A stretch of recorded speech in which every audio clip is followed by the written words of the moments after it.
नमस्ते दोस्तों, मेरा नाम है विजय ठाकुर और मैं स्वागत करता हूं आपका आपके YouTube चैनल इंडिया हर्ट्स में।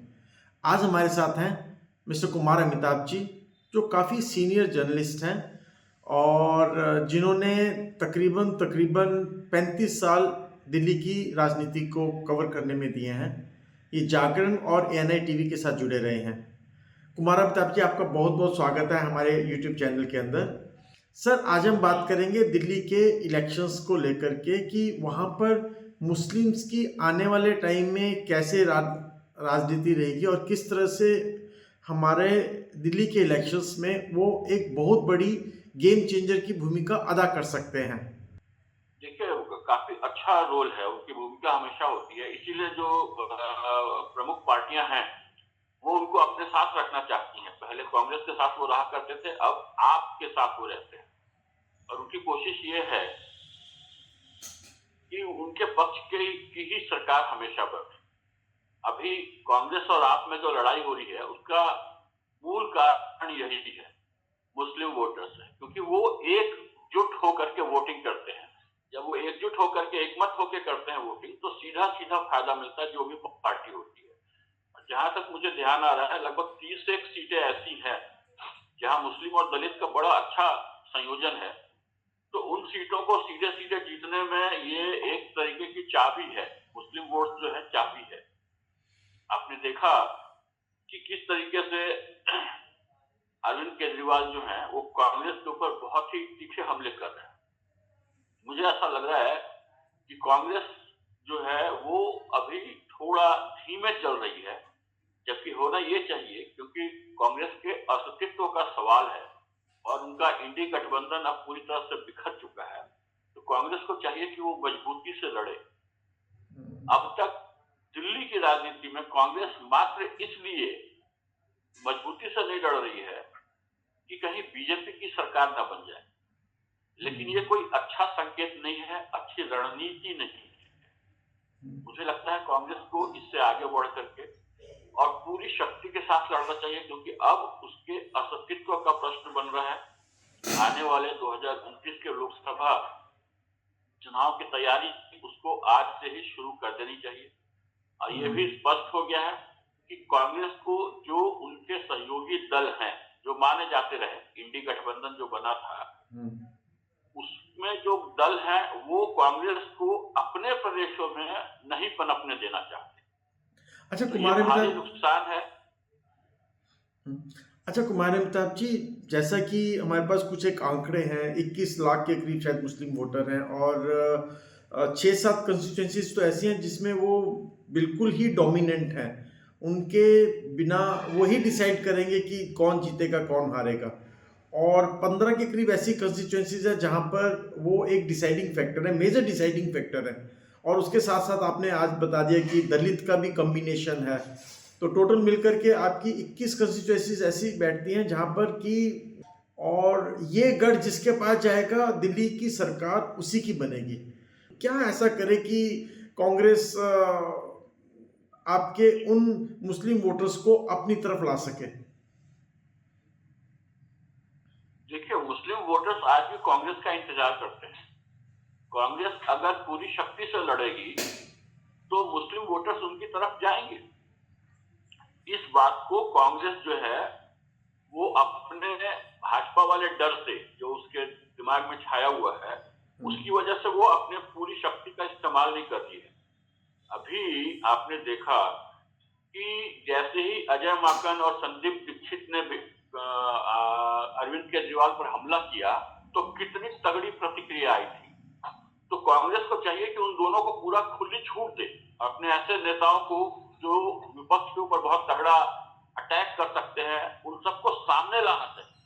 लेकिन हुआ क्या, उनके बोलने के बाद अरविंद केजरीवाल एकदम बिफर गए और उन्होंने जो है ममता बनर्जी से लेकर के और अखिलेश जी से लेकर के सबको अपने साथ जोड़ने की कोशिश की कि कांग्रेस को जो है एकदम बायकॉट कर दिया जाए। तो कांग्रेस थम सी गई, डर सी गई, ऐसा लगा रुक सी गई, जो कि बहुत गलत स्ट्रेटेजी है चुनाव के मद्देनजर, क्योंकि ज्यादा समय है नहीं। उनको चाहिए था कि अपने जो क्षेत्रीय नेता हैं, अजय माकन है, और संदीप दीक्षित हैं, मतीन अहमद हैं, और इन सबको पूरा फोर्स से वो भिड़ा दे कि ठीक है, अब की बार चुनाव कस के लड़ो, क्योंकि हमें जीतने की कोशिश करनी है। वो काम नहीं हो पाया। कल फिर राहुल गांधी उतरे हैं मैदान में, तो केवल राहुल गांधी के उतरने से नहीं होगा, प्रियंका जी को भी आने चाहिए, और इनके एक बड़े तगड़े विपक्ष के ऊपर हमला करने वाले रणदीप सुरजेवाला जैसे हैं, इस तरह के नेताओं को सामने ला करके इनको इस बार चुनाव तगड़े ढंग से लड़ने चाहिए। भले आप हार जाए, आप हारने से क्या होगा कि कांग्रेस की सीटें बढ़ेंगी, तो आने वाले दिनों में अगले चुनाव के लिए कांग्रेस को हिम्मत मिलेगी, और अगले लोकसभा चुनाव तक उनकी और ऐसी क्षमता बढ़ते जाएगी, क्योंकि उनको मालूम होना चाहिए कि जो भी उनके साथी गठबंधन के रहे हैं वो अपने प्रदेशों में कांग्रेस को पनपने नहीं देना चाहते। अगर वो दिल्ली में सफलता हासिल करेंगे तो आने वाले चुनाव में, जैसे बिहार में होने वाले हैं चुनाव, तो वहां पे भी उनको जो है एक शक्ति मिलेगी, तभी वो सरवाइव कर पाएंगे, नहीं तो कांग्रेस पार्टी फिनिश होने के कगार पर है। यानी कि आपका मतलब कि ये कांग्रेस के लिए सर्वाइवल की लड़ाई होनी चाहिए। दिल्ली जीते तो हिंदुस्तान को जीतना फिर भी आसान है, और अगर दिल्ली में उनकी प्रेजेंस खत्म होगी तो हमेशा के लिए खत्म होगी। और पुराना भी रिकॉर्ड यही बताता है कि जहां भी कांग्रेस ने 10-15 साल इनएक्टिव रही, चाहे वो बिहार था, यूपी था, तो वहां से वो हमेशा के लिए खत्म ही हो गई। अभी दिल्ली में थोड़े से उनके वर्कर्स ग्रास रूट के बचे हैं, और अगर वो ग्रास रूट के बचे हुए वर्कर्स थोड़ी सी मेहनत करें, हो सकता है 5-6 सीट्स लेकर के आ जाएं, या हो सकता है ज़्यादा भी लेकर के आ जाएं। कम से कम वो चीफ मिनिस्टर तो बनने के लायक नहीं, पावर में आने के लायक तो नहीं, पर अपने ग्रास रूट को एक इंटैक्ट करने की सिचुएशन में शायद हैं, जो कि आने वाले शायद में, आप ही ने कहा कि आने वाले टाइम में इसका फायदा कांग्रेस को बहुत ज़्यादा होगा। पर राहुल गांधी जी जिस तरह से इनएक्टिव हैं, मतलब आधे मन से लड़ रहे हैं। मतलब मैं ये कहूँ कि कांग्रेस भी, मुझे 2 कांग्रेस दिखती हैं, एक कांग्रेस दिल्ली प्रदेश कांग्रेस और एक कांग्रेस आपकी सेंट्रल कांग्रेस। सेंट्रल कांग्रेस कहती है जीते जीते ना जीते ना जीते, और दिल्ली के कांग्रेस जो है उनके लिए ये अस्तित्व की लड़ाई है। इस अंतर्द्वंद से कैसे दूर करेगी कांग्रेस अपने आप को? अब आप देखिए ना, यहाँ पे बहुत रूप से जरूरत है, कहीं से आप वापस चढ़ना शुरू कीजिए ना, नीचे गिरते चले जा रहे हैं। आपने देखा अभी क्या हाल हुआ हरियाणा के और महाराष्ट्र के चुनाव में। अब भी अगर आपकी आंखें नहीं खुलती हैं तो बहुत मुश्किल है। आप केवल भाजपा को हम सरकार ना बनाने दें, इसके चक्कर में दूसरी पार्टियों को अगर मजबूत कर रहे हो तो आपकी पार्टी का तो भट्ठा बैठेगा ना, तो आगे आपको रहना है या नहीं। और मैं अभी भी दावे के साथ कहता हूं कि कांग्रेस आज के दिन से भी भरपूर एकदम पूरा जोर लगा चुनाव लड़ने की तरफ भिड़ जाए तो 2-4, 5-6 नहीं, मैं कहता हूं 12 से 15 सीटें कांग्रेस ला सकती है। और 12 से 15 सीटें लाने का मतलब है कि कांग्रेस का रिवाइवल, फिर उनको जैसे बिहार में लड़ता है तो वहां पे भी वो ज्यादा सीटें ले और जोर लगाकर लड़े। अगर मान लीजिए वहां पे भी 2-4 सीटें देने की बात अगर कहते हैं तेजस्वी यादव, तो इनको इंडिपेंडेंट लड़ना चाहिए। मुझे लगता है कि अब विपक्षी दलों को छोड़ के कांग्रेस को केवल और केवल अपने दम पे लड़ने की शुरुआत कर देनी चाहिए, तभी वो सरवाइव करेंगे और 29 में अकेले दम पे भाजपा को टक्कर देने की क्षमता उनके अंदर आएगी। नहीं तो दूसरे के ऊपर डिपेंडेंट होकर जो ये खेल कर रहे हैं वो कहीं ना कहीं इनको कमजोर कर रही है। कि देखिए भैया, ये राजनीति है, ये हम सभी जानते हैं कि हम आपका हाथ तभी पकड़ेंगे जब आप मेरा पैर नहीं कुचलेंगे। तो जो क्षेत्रीय दल है वो क्यों वो कांग्रेस को आगे बढ़ने देंगे। और कांग्रेस इस बात को अगर नहीं समझ रही है, क्योंकि दिल्ली में खास करके कांग्रेस की अपनी गलती से ही कांग्रेस की सत्ता गई थी। कांग्रेस ने जब देखा कि उनके हारने के चांसेस आ रहे हैं तो मात्र और मात्र भाजपा को रोकने के लिए उन्होंने अपने वोटरों को इशारा किया कि आप केजरीवाल को वोट करो। हाँ, पिछले इलेक्शंस में तो कुछ उसके बाद वो केजरीवाल ने अपनी तरफ लपेट ही लिए हैं। बहुत मुश्किल है कि उनको वापस पाना। लेकिन इस बार जिस ढंग से हम देख रहे हैं माहौल, कांग्रेस अगर पूरा जोर लगा के लड़ती है तो निश्चित रूप से मुसलमान मतदाता जो है वो सीधे सीधे कांग्रेस के साथ आ जाएगा। इसके अलावा कांग्रेस का हर गली मोहल्ले में आदमी है, नेटवर्क अब टूट गया है। लेकिन लोग हैं वो अगर जाग गए, उनको जा जाकर घर घर जाकर के इन्होंने जगा लिया, तो फिर नेटवर्क जो है इनका बंधने लगेगा, जिसकी बहुत जरूरत है कांग्रेस को, अगर उसको राजनीति में बने रहना है और आगे भाजपा को टक्कर देना है। इसका मतलब कि कांग्रेस को 2029 की लड़ाई अभी से शुरू कर देनी चाहिए प्रिपेयर करने के लिए, और दिल्ली का इलेक्शन एक गेम चेंजर कांग्रेस के लिए बनेगा, प्रोवाइडेड कि जो उनके जो मुस्लिम वोट बैंक हैं वो दोबारा आपसे इस तरफ शिफ्ट हो जाएं। चलिए बिल्कुल शिफ्ट होंगे ना। आप देखिए, उत्तर प्रदेश में इनको अखिलेश जी ने सीटें क्यों नहीं दी?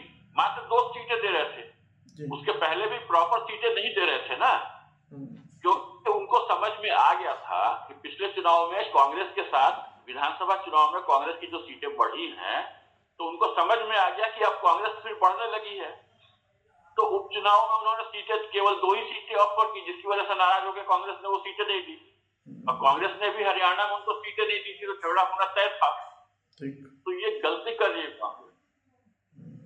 उनको समझ में आ रहा है कि कांग्रेस जब खड़ी होती है, पूरी शक्ति से लड़ती है, तो मुसलमान वोटर उनकी तरफ जाते हैं, दलितों का भी एक वर्ग होता है जो कांग्रेस की तरफ जाता है। तो कांग्रेस के लिए अब समय है कि वो रिवाइवल की दिशा में बढ़े, ऊपर चढ़ने की शुरुआत करे, नहीं तो 29 में वो कहीं नहीं रहेगी, दिखेगी भी नहीं। मैं अभी से दावा कर रहा हूं।